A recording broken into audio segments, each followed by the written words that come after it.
Sekitar setahun yang lalu, tepatnya pada tanggal 14 Desember 2004, Vira Yuniar melahirkan anak pertamanya. Bayi perempuan bernama Cut Syalini Rian hadir ke dunia melalui persalinan normal. Betapa terharu dan bahagianya Vira dan Rian saat itu. Kemarin tanggal 20 Januari pukul setengah 1 dini hari, pasangan selebriti itu kembali dikaruniai seorang anak. Jagoan kecil berbobot 2,9 kg dan 49 cm yang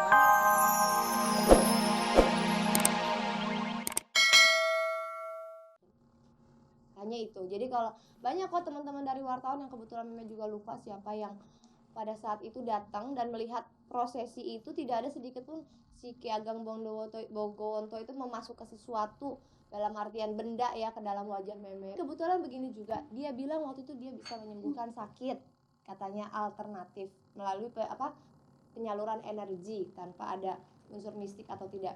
Jadi pada saat itu kan Meme belum lama sembuh dari sakit dan Meme harus mengkonsumsi obat selama 1 tahun. Kan buat Meme itu sangat menyakitkan ya, maksudnya buat Meme pribadi, badan Meme ini kan ya sampai sejauh mana sih, sekuat apa sih Meme bisa istilahnya menampung obat-obatan yang bayangin aja sekali makan Meme bisa 8 macam obat dan sehari Meme bisa makan 3 kali sampai 4 kali. Itu kan amat sangat menyakitkan buat Meme gitu. Jadi ya tidak ada salahnya mencoba alternatif karena dia bilang ini hanya penyaluran energi. Apa sih, Mei? Kita udah merusak rumah tangga mereka. Toh, ibu ini mau memaafkan kita. Apa susahnya, Mei? Kita sama-sama manusia di sini. Kita mempunyai kedua orang tua. Kesombongan apa lagi, Mei? Fakta apa lagi, Mei? Semua udah terbongkar.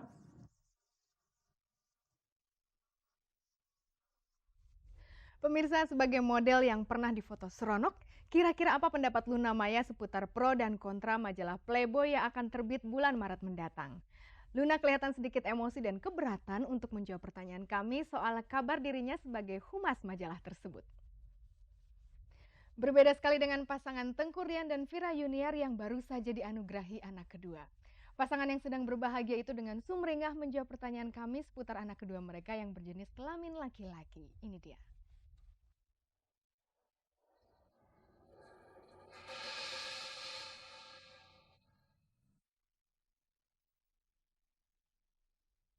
akan diluncurkannya majalah Playboy versi Indonesia pada bulan Maret 2006 sedikit banyak telah menimbulkan pro dan kontra di tengah masyarakat. Kehadiran majalah khusus pria ini pasti juga akan bersinggungan dengan rancangan undang-undang anti pornografi dan porno aksi yang tengah digodok Pansus RUU dan para anggota DPR. Luna Maya punya pandangan pribadi tentang polemik itu. Kalau negara mau maju pasti harus ada pro dan kontra. Kalau mau di belakang terus ya udah pro aja terus. Bagaimana sikap Luna sendiri terhadap munculnya majalah itu? Aku netral aja. Aku nggak. Maksudnya sebatas itu wajar dan sebatas itu berbau seni atau segala macam, aku rasa nggak apa-apa. Tapi kenapa kalau misalkan majalah yang benar-benar mungkin ada dari pemotretannya, dari modelnya itu benar-benar bagus, enak dilihat dan itu benar-benar seni, kenapa diprotes gitu? Tapi kenapa yang ecek-ecek, yang kacangan, yang benar-benar orang bisa beli 2.000 perak, yang lihat itu benar-benar udah mikirannya jorok, kenapa nggak ditindak gitu? Sebelum berkiprah di dunia seni peran, Luna menjajaki karirnya sebagai fotomodel. Jadi sewaktu-waktu tawaran untuk muncul sebagai playmate alias model di majalah Playboy akan datang pada Luna. Namun kabarnya Luna malah ditawari sebagai humas dari majalah yang menampilkan kemolekan tubuh wanita itu. No comment, nggak tahu. Sorry. Thank you ya. Thank you.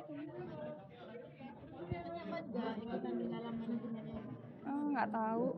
Maaf, nggak tahu. Sorry, thank you ya. Oke, kalau Luna tidak mau menjawab. Tapi bagaimana dengan aktingnya sebagai penari striptis di film layar lebar Jakarta Undercover? Tidak takut film itu menuai protes?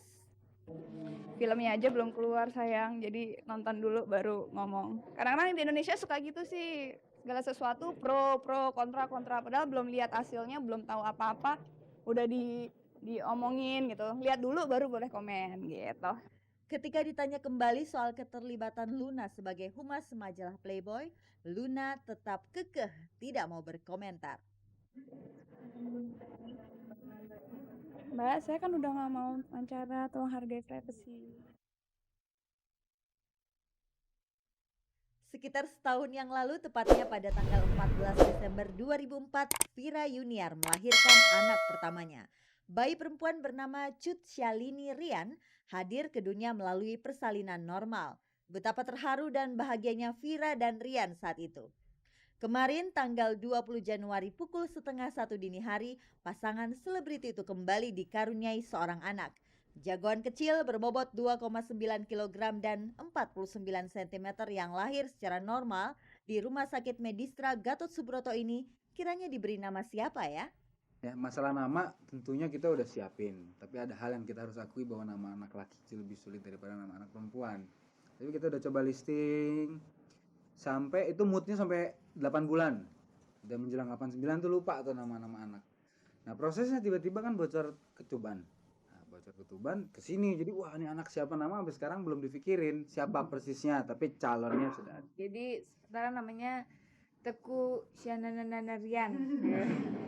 Ada beberapa calon lah, mungkin 2 yang saya bisa sebut gitu, tapi itu juga masih belum pasti. Saya sama Vira suka nama Bellamy atau Praya ya, artinya terus terang nggak paham, tapi mudah-mudahan itu adalah nama yang membawa keberkahan untuk ibu dan bapak dan buat anaknya terutama. Jarak kelahiran si bayi dengan kakaknya tidak terlampau jauh. Wajar saja jika Vira belum sempat merampingkan tubuhnya. Bahkan sepertinya Vira belum terpikir untuk menguruskan badan. Bentuk tubuh Vira itu sempat menjadi guyonan Rian, walau sebenarnya Vira yang memancing duluan. Yang jujur dong, aku nih gendut, gemuk masih. Ya sudah saya bilang, kamu nggak gendut, kamu nggak gemuk. Dan dia nggak percaya. Nggak percaya lah. Ah maksud sih gini, dia bilang. Iya, kamu nggak gendut, kamu nggak gemuk, tapi kamu luas. Saya bilang. Sedikit guyonan yang setidaknya dapat melemaskan otot-otot ketegangan yang mungkin dirasakan Vira setelah melahirkan. Tak lupa, kru Gospot mengucapkan selamat kepada Vira dan Rian atas lahirnya anak kedua mereka.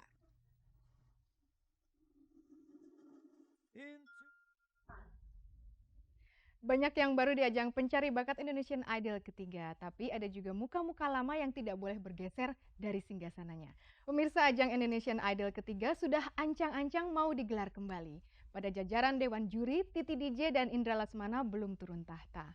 Lalu bagaimanakah dengan Dimas Jayadiningrat? Dan siapakah yang akan memberikan komentar-komentar pedas ala Mutia Kasim? Pendek kata, ada banyak sekali perubahan di Indonesian Idol ketiga. Ini dia liputannya.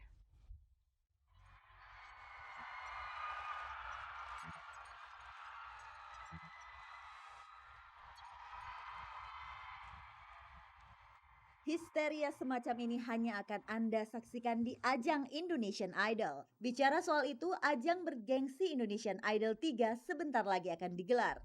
Kemarin, RCTI dan Fremantle Media menggelar konferensi pers untuk menandakan bahwa ajang pencarian bakat menyanyi ini resmi digelar. Musisi papan atas seperti Indra Lesmana dan Titi DJ masih hadir sebagai juri. Senang lah, senang bisa bergabung lagi, pasti senang. Juri kalau bisa tetap berempat dan Mutia kurang kesehatannya masih belum pulih benar, kita membutuhkan seseorang yang dapat mengisi kekosongan itu. Dalam jajaran juri maupun para pendukungnya, ajang Indonesian Idol bertabur wajah-wajah baru. Kendati mereka adalah wajah-wajah lama di dunia hiburan. Contohnya seperti Indy Barens yang akan menduduki kursi juri menggantikan Mutia Kasim. Ini adalah pekerjaan dan tantangan baru buat saya. Indonesian Idol adalah bukan ajang sembarangan, ini ajang bergengsi, ajang spektakuler, dan ajang internasional. Indy Barens, kami pikir salah satu kandidat yang cukup baik pada saat itu karena kami membutuhkan balik lagi dalam menilai kontestan-kontestan yang ada di Indonesian Idol. Kami membutuhkan inputan bukan hanya dari kualitas menyanyinya atau kualitas musikalitasnya, tapi kami membutuhkan inputan dari segala jenis sudut pandang. Sedangkan Daniel Mananta yang akrab menyapa para pemirsa muda sebagai presenter musik akan menemani Atta sebagai host. Tidak bermasalah dengan pihak MTV kalau Daniel tampil di acara ini? Oh ya, tapi sebelum itu gue juga minta izin dulu sama MTV gitu. Apakah boleh gue